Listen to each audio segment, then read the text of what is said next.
Basul, Wabanokewiak, Mi'kmaq, Ak, Taluisi, Tyler Everett. Greetings. Hello, my name is Tyler Everett. I'm a citizen of Mi'kmaq Nation and here at the Garfield site to talk about emerald ash borer and some approaches that we can do to protect ash trees here on Mi'kmaq tribal land. It's part of the research that I'm doing at the University of Maine. And so I've been up here in Presque Isle for my research and to check out the reservation a few different times. But I'm just excited to reconnect with my culture in a different way and help protect these ash trees. I say protect because they're under a threat right now. There's an invasive forest pest known as emerald ash borer that came to North America in 2002. It was first detected. It was likely here for a couple years before that, so the late 90s.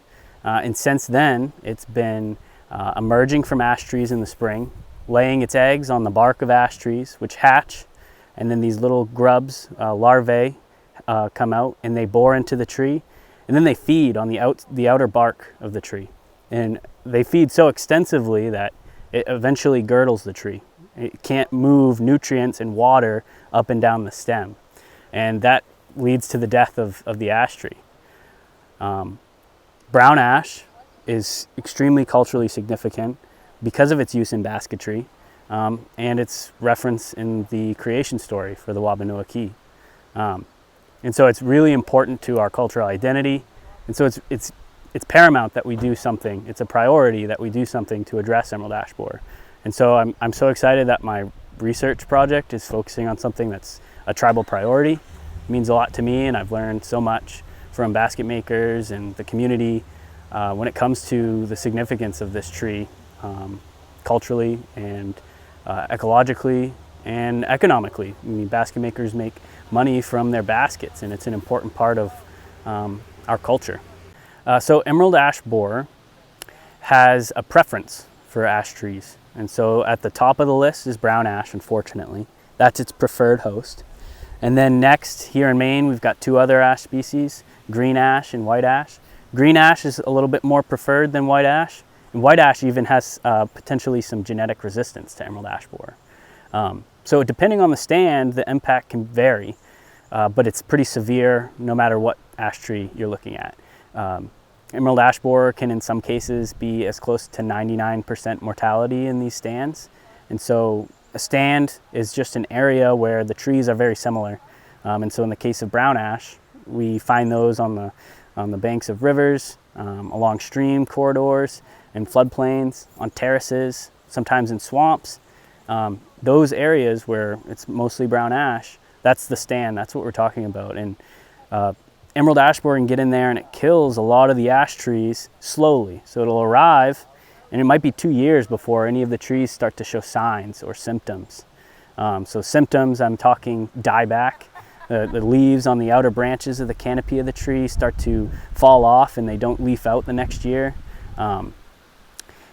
That dieback then kind of lowers the energy that the tree's producing through photosynthesis, making them more susceptible. And so the year after that, the dieback's more severe. With all the emerald ash borer larvae in there, woodpeckers love to eat emerald ash borer. And so you'll start to see when these trees have been impacted, woodpecks all over the stem of the tree, especially in the upper canopy. So if we start to see those symptoms, we know that there's potentially emerald ash borer there. And it can be pretty devastating if we don't take action to try and protect the trees. And so if we can at least try to take that action, who knows, maybe we can be successful and see ash trees at the site in the future. So the way that we track emerald ash borer is through monitoring. A couple ways that we can do that. We use purple hanging traps, green funnel traps, or the preferred monitoring tool are trap trees. And so these are physically girdled trees. We'll take a big draw knife and scrape the outside bark of the ash tree all the way around, disrupting that flow of water and nutrients, and then it stresses the ash tree. The smell that ash trees emit when they're stressed like that draws emerald ash borer to it. And so we can then cut that tree up, peel away the bark, and see if there's emerald ash borer underneath the bark. We can figure out if emerald ash borer is at a site when we do that peeling, and then that tells the federal government or the state agency that's updating quarantine maps that this area now needs to be in quarantine, meaning that we can't move ash timber products, ash firewood from this area outside of the quarantine. And so that's the main transport of emerald ash borer, primarily through firewood. It gets into the tree, that firewood goes to someone's camp, and then it emerges from the firewood in these new locations, and then it jumps and moves really fast. And so that's what we've seen for the most part. And once it arrived in Michigan, we realized how far the extent for which emerald ash borer was established, but then without effective quarantines in place, the movement of ash firewood and other ash timber products led to a very dramatic spread of emerald ash borer, and it quickly made its way to Maine by 2018. So we're here at the Garfield site to look at the site, see if we can come up with some strategies to maybe make it more resilient to emerald ash borer. We know that emerald ash borer at some point will come through the area, but if we can make it resilient and allow more ash trees to come in underneath and be the next generation of ash trees that my kids and your children, who 7 generations on, might be able to access this cultural resource. That's the goal. Some of the strategies we can do is we can cut out trees that we know emerald ash borer is going to target, the trees that are sick and dying. If we take those out and leave just the healthiest ones, it's going to be strong, it's going to be well protected and be able to withstand the impacts of emerald ash borer.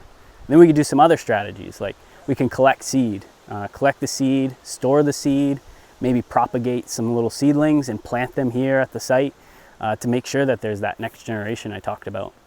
We might be able to release these parasitoid wasps. They're these tiny wasps that don't sting, but are a predator of emerald ash borer. They lay their eggs on the larvae or inside the larvae of emerald ash borer, and those larvae will feed on emerald ash borer.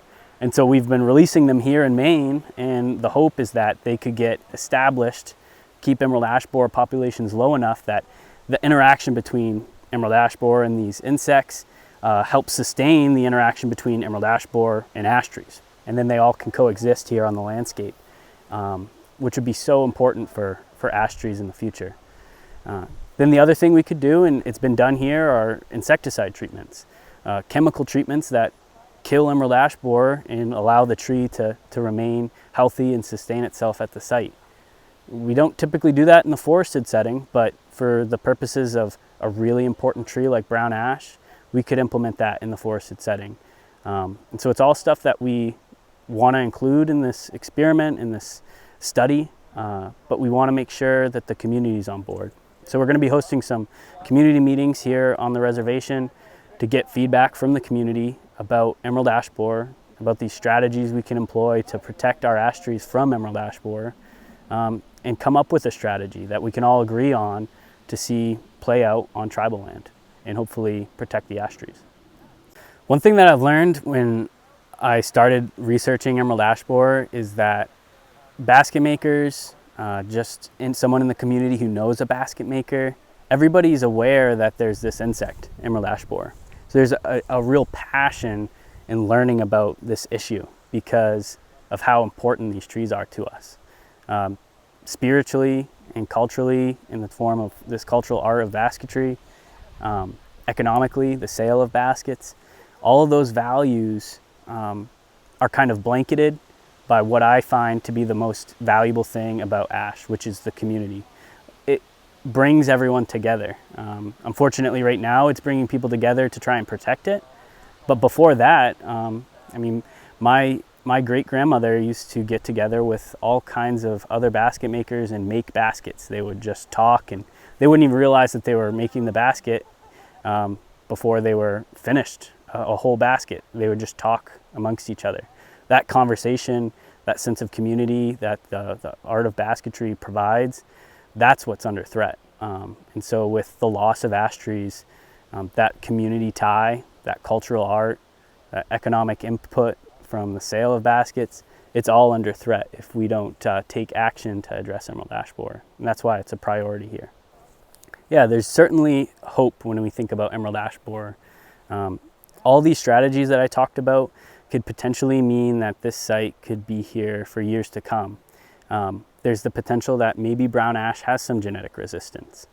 There's some potential to make a genetic hybrid between another ash tree, where brown ash can be mostly a native ash tree, but maybe slightly genetically different, and emerald ash borer won't affect it. It'll have the same protections that it does in its native range in Asia. Then there's also the potential that these biocontrols, these little parasitoid wasps, become so established that emerald ash borer levels don't get to the point where we start to see healthy ash trees get targeted and then killed by emerald ash borer. The goal there is that, if we buy the time that we need for those things to be put into place, these ash trees, emerald ash borer, the parasitoids, they can all coexist on the landscape. And then the next generation of ash trees, we don't need to worry that they're going to die because of emerald ash borer. It's not a doom and gloom situation. There's hope. Maybe we can see those trees get to the point where we can harvest them for baskets.